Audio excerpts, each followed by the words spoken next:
Gran parte del ejercicio de la neurología pediátrica va encaminada al manejo del paciente con epilepsia. Probablemente sea el diagnóstico que con mayor frecuencia manejamos, principalmente en las instituciones de salud pública que son muy grandes y que te refieren muchísimos pacientes. La epilepsia se convierte para nosotros como neurólogos pediatras en la principal patología que atendemos principalmente. Entonces es el principal problema neurológico en los niños y eso es muy importante porque gran parte de las epilepsias que van a permanecer a lo largo de la vida se empiezan a manifestar en la infancia. En los pacientes pediátricos existen algo que se llama síndromes epilépticos. Dentro de ellos hay algunos que se caracterizan precisamente por un muy difícil control.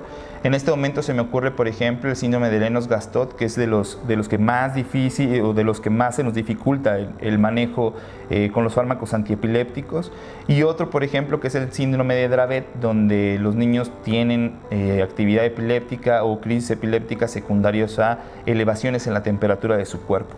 Esos síndromes probablemente constituyen gran parte de las epilepsias refractarias que llegamos a manejar y donde tenemos que buscar diferentes alternativas precisamente para llegar a un control de estas crisis. Una de esas alternativas, independientemente de todos los fármacos antiepilépticos que nosotros manejamos y que aproximadamente de 4 años para acá se ha desenvuelto de una manera adecuada, principalmente en estos dos síndromes que les comentaba, tanto Lennox-Gastaut como Dravet, puede ser el cannabidiol. Ahí es donde el cannabidiol ha cobrado una importancia significativa en el uso clínico, porque es donde ha demostrado tener una muy buena participación junto con fármacos antiepilépticos. Esto es muy importante saberlo, no porque los pacientes tomen cannabidiol dejan de tomar su farmacología antiepiléptica tradicional, los fármacos que conocemos tanto de generaciones anteriores como las nuevas generaciones. Los pacientes, cuando llega el cannabidiol, llega a adyuvar el tratamiento, no significa que llegue el cannabidiol y los medicamentos se retiran. Eso no pasa, por lo menos en mi experiencia no me ha pasado con ningún paciente donde haya llegado el cannabidiol y se hayan retirado todos sus fármacos.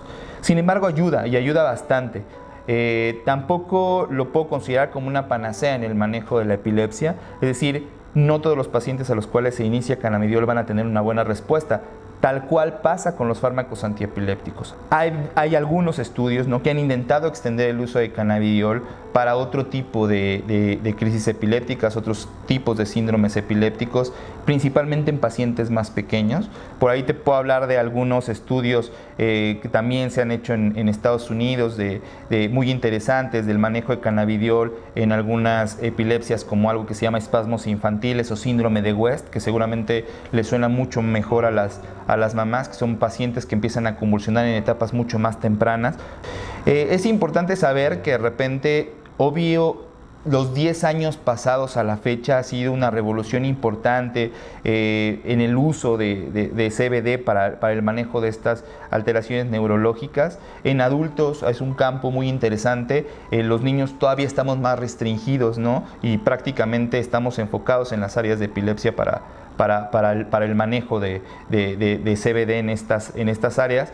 Sin embargo, obviamente con el paso de los años, lo que se ha visto es que primero se intenta utilizar para diferentes presentaciones de epilepsia y segundo, cada vez se está ocupando en poblaciones cada vez más pequeñas, ¿no? Y parece ser que eso nos empieza a hablar de cierta seguridad del cannabidiol en los pacientes pediátricos, por lo menos, que es donde evidentemente se desenvuelve mi experiencia.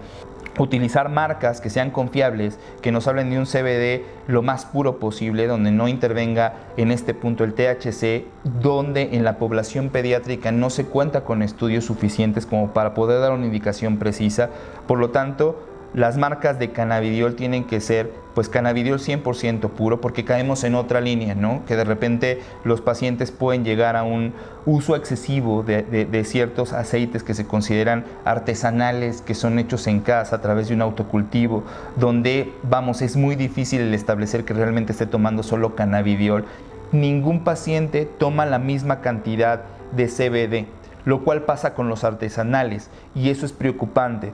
De repente los artesanales llegan a dosificarse de una manera muy empírica y por lo regular, y las mamás que han tenido la oportunidad por ahí de tener contacto con aceites artesanales, ustedes saben que de repente la administración es de una gotita en la mañana, 2 gotitas por la tarde, 1 gotita por la noche. Si no me funcionó, me subo a 3 gotitas en la mañana, luego 3 en la tarde, luego 3 por la noche, o en otros de los casos le doy 4 en la mañana, 4 en la tarde. Si no funciona, le subo a 5, le voy subiendo. Ahí medio le voy manejando por gotita en gotita, ¿no?, el sentido de la respuesta que vaya teniendo cada uno de los niños. De ninguna manera eso sería correcto. A ciertas dosis, que eso es muy importante, es decir, al igual que los fármacos antiepilépticos, el cannabidiol tiene rangos terapéuticos para lo que nosotros buscamos manejar, en este caso epilepsia, y entonces nosotros lo calculamos por los kilos de peso de cada uno de los pacientes. Así de riguroso tiene que ser el cálculo de cannabidiol, al igual que lo es el resto de los medicamentos. A veces podemos tener un muy buen control con el 50% de reducción de sus crisis, que eso lo vemos frecuentemente con cannabidiol, y es un muy buen control. Eso habla de una muy buena respuesta al tratamiento. Entonces, intentar buscar soluciones milagrosas de que los niños dejen de convulsionar al 100% solamente por el hecho de administrar cannabidiol, sería un error incluso el poderlo manifestar de esa forma. Que hasta este punto lo que te puedo decir, no hemos tenido que suspender una terapia de cannabidiol por algún efecto adverso. Pero te repito y quiero ser bien reiterativo con esto, cannabidiol 100% libre de THC. Por lo tanto, la realidad es que puede tener hasta cierto punto un rango de seguridad bastante bueno, equivalente con otros fármacos, en este caso antiepilépticos, lo cual nos permite continuar con su administración.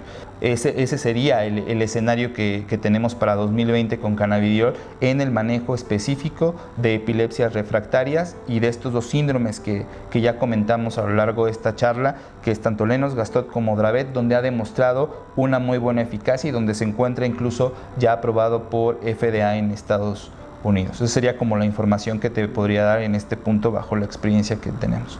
Sí, respecto a mi experiencia en el manejo de cannabidiol, te puedo decir que de entrada los casos de éxito en el uso precisamente de este cannabinoide van muy relacionados con lo que comentábamos previamente, los 2 síndromes, Dravet y Lennox. En Dravet tiene una muy buena respuesta el manejo con cannabidiol. Esto tiene que ver con la fisiopatología de la enfermedad, con cierta alteración genética que existe en los canales de sodio, donde se piensa que el cannabidiol pudiera tener muy buena respuesta. Primero, la certeza de que se encuentra 100% libre de THC y que solamente estamos administrando cannabidiol. Y segundo, que nos brinde la cantidad de miligramos que estamos administrando por cada mililitro de aceite que le damos a los niños.